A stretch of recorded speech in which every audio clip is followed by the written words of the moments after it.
എല്ലാവർക്കും നമസ്കാരം. സഞ്ജു ടോക്സ് എന്ന യൂട്യൂബ് ചാനലിലേക്ക് എല്ലാവർക്കും സ്വാഗതം. ഇന്ന് ഞാൻ വന്നിരിക്കുന്നത് KSRTC ചലോ ആപ്പിൻ്റെ 2 ഫീച്ചേഴ്സിനെ പറ്റി നിങ്ങളോട് ഡിസ്കസ് ചെയ്യാൻ വേണ്ടിയിട്ടാണ്. അപ്പോൾ എല്ലാവർക്കും ഈ വീഡിയോ ഉപകാരപ്രദമാവുമെന്ന് ഞാൻ വിശ്വസിക്കുന്നു. അപ്പോൾ ആദ്യത്തെ ഫീച്ചർ എന്ന് പറയുന്നത് ലൈവ് മാപ്പ്.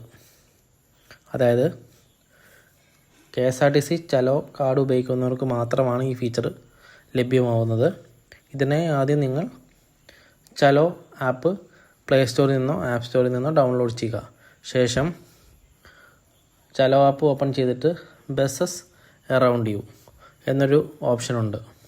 അപ്പോൾ അതിൽ ക്ലിക്ക് ചെയ്താൽ നിങ്ങൾ നിൽക്കുന്ന സ്ഥലത്ത് നിന്ന് നിങ്ങൾക്ക് പോകേണ്ട റൂട്ടിൽ ഏതെങ്കിലും ബസ്സുകൾ, അതായത് ഒരുപാട് ദൂരത്തുള്ളതല്ല, നിങ്ങൾ നിൽക്കുന്ന ഏരിയയിൽ ഒരു നിശ്ചിത ഏരിയയിൽ ഏതെങ്കിലും ബസ്സുകൾ തൊട്ടടുത്ത് വരാനുണ്ടോ എന്ന് ഈ മാപ്പിൽ നോക്കിക്കഴിഞ്ഞാൽ നിങ്ങൾക്ക് അറിയാൻ സാധിക്കും. ഉദാഹരണം പറഞ്ഞാൽ നിങ്ങളിപ്പോൾ ആലുവ KSRTCയുടെ പരിസരത്താണ് നിൽക്കുന്നതെന്ന് വിചാരിക്കുക. നിങ്ങൾക്ക് പോകേണ്ട റൂട്ട് എറണാകുളമാണ്.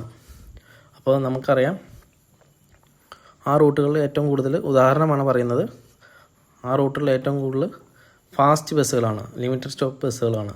അപ്പോൾ നിങ്ങൾ ആ സമയത്ത് നോക്കിക്കഴിഞ്ഞാൽ ഏതെങ്കിലും ബസ് വരാനുണ്ടെങ്കിൽ നിങ്ങൾക്ക് പെട്ടെന്ന് എത്തുവാനും സാധിക്കും. അപ്പോൾ അതിനായി ഈ ഫീച്ചർ ഉപയോഗിക്കാവുന്നതാണ്. രണ്ടാമത്തെ ഫീച്ചർ എന്ന് പറയുന്നത്, ഇപ്പോൾ നിങ്ങൾക്ക് നിങ്ങളുടെ വിലപിടിപ്പുള്ള എന്തെങ്കിലും പേഴ്സ്, ഉദാഹരണത്തിന് പേഴ്സ് ഇത് നഷ്ടപ്പെട്ടു എന്ന് വിചാരിക്കട്ടെ. അപ്പോൾ നിങ്ങൾക്ക് ചലോ ആപ്പ് ഉണ്ടെങ്കിൽ ഏത് ബസ്സിലാണ് നിങ്ങൾക്ക് ഏത് സമയത്താണ് നിങ്ങൾ യാത്ര ചെയ്തതെന്ന് ഏകദേശം അറിയാമെങ്കിൽ ചലോ ആപ്പിൽ മാനേജ് KSRTC എന്നൊരു ഓപ്ഷനിൽ നിങ്ങളുടെ കാർഡ് ബാലൻസ് ചെക്ക് ചെയ്യാനുള്ളൊരു ഓപ്ഷൻ വരും. അത് സെലക്ട് ചെയ്ത് കഴിഞ്ഞാൽ നിങ്ങൾക്ക് അതിൻ്റെ ഓപ്ഷനിൽ കയറി കഴിഞ്ഞാൽ റീസെൻറ്റ് ട്രാൻസാക്ഷൻസ് എന്നൊരു ഓപ്ഷനുണ്ട്.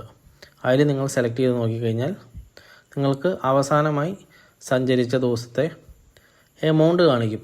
അപ്പോൾ ആ നിങ്ങൾ യാത്ര ചെയ്ത ദിവസം നിങ്ങൾക്ക് അറിയാമെങ്കിൽ അതിൽ ക്ലിക്ക് ചെയ്ത് കഴിഞ്ഞാൽ ബസ്സിൻ്റെ നമ്പർ നിങ്ങൾക്ക് കൃത്യമായിട്ട് അറിയാൻ പറ്റും. അപ്പോൾ നിങ്ങളുടെ തൊട്ടടുത്തുള്ള KSRTC സ്റ്റാൻഡിൽ പോയി കഴിഞ്ഞാൽ അവിടെ കിട്ടിയിട്ടുണ്ടെങ്കിൽ അവിടെ കിട്ടിയിട്ടുണ്ടോ എന്നുള്ളത് അവർ പറഞ്ഞു തരും. അല്ലെങ്കിൽ ഈ ബസ്സിൻ്റെ ഡിപ്പോ ഉണ്ടാവുമല്ലോ, അപ്പോൾ ഏതാണെന്ന് ആ നമ്പർ നിങ്ങൾക്ക് അറിയാവുന്നതുകൊണ്ട് ആ ഡിപ്പോ, ഇപ്പോൾ ഉദാഹരണം പറയുകയാണെങ്കിൽ എറണാകുളം KSRTC ഡിപ്പോയിലുള്ള വണ്ടിയാണെങ്കിൽ അവിടെ ചോദിച്ചാൽ പറയും. അതല്ല ആ ബസ് അവിടത്തെ അല്ലെങ്കിൽ നമ്പർ നമ്മുടെ കയ്യിലുള്ളതുകൊണ്ട് അത് പറഞ്ഞു കഴിഞ്ഞാൽ നിങ്ങൾ സ്റ്റേഷൻ മാസ്റ്റർ സഹായിക്കുന്നതാണ്. അപ്പോൾ എല്ലാവർക്കും ഈ വീഡിയോ ഇഷ്ടമായെന്ന് വിചാരിക്കുന്നു. അപ്പോൾ എല്ലാവരും ലൈക്ക് ചെയ്യുക, സബ്സ്ക്രൈബ് ചെയ്യുക, ഷെയർ ചെയ്യുക. Thank you.